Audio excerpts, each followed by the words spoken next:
in the last days that I was in the classroom, and I always say it's always so exciting to be able to observe the wisdom behind the methodology. And it's one of those when you watch, you're like, yeah, that really is, that's really genius. So of course there's always many opportunities over the time that I was in the classroom, but this one pertains to the brilliance of the multi-age classroom. And sometimes parents are surprised by the unorthodox concept of the multi-age classroom, and they wonder what the benefits of those are and why did Maria Montessori group children in classrooms that are multi-aged instead of peers that are the same age, and she divided the children into groups based on her observations and her studies that the 3-year periods of cognitive development, which are also referred to as the planes of development, work best. And sometimes parents will say, well, what are some of those benefits of the kids being together?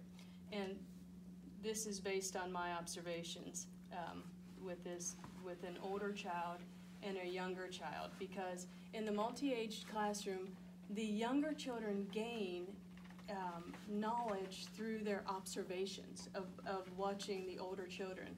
And they'll watch the children, the younger children will watch the older children doing some of the advanced materials, and they admire and they aspire to be like them.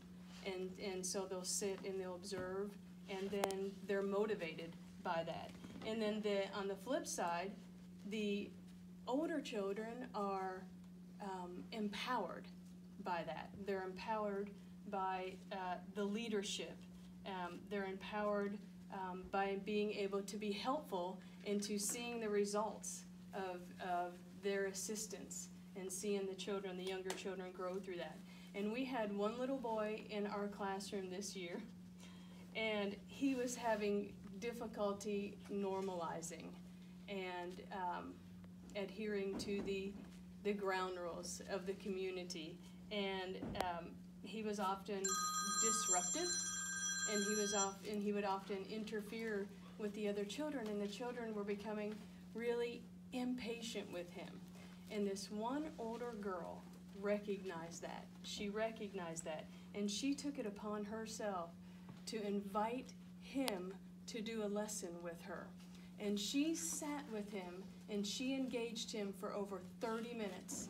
It was so, and during that time, she would remind him of some of the ground rules. And she would say, remember to lower your voice and to use your gentle hands and to roll your rug. And he was so receptive, much more receptive to him or to her than he was to even the teachers. And I love this. She even taught him to count the legs of a bug to determine if it was an insect or a spider. And at the end of the morning, she invited him, when we all sit down as a group, she invited him to sit next to her on the line, because she recognized that that was a difficult time for him. So during the group, he would respond to her when she would say, cross your legs, or, you quiet your voice, and much more than he would respond to the teachers.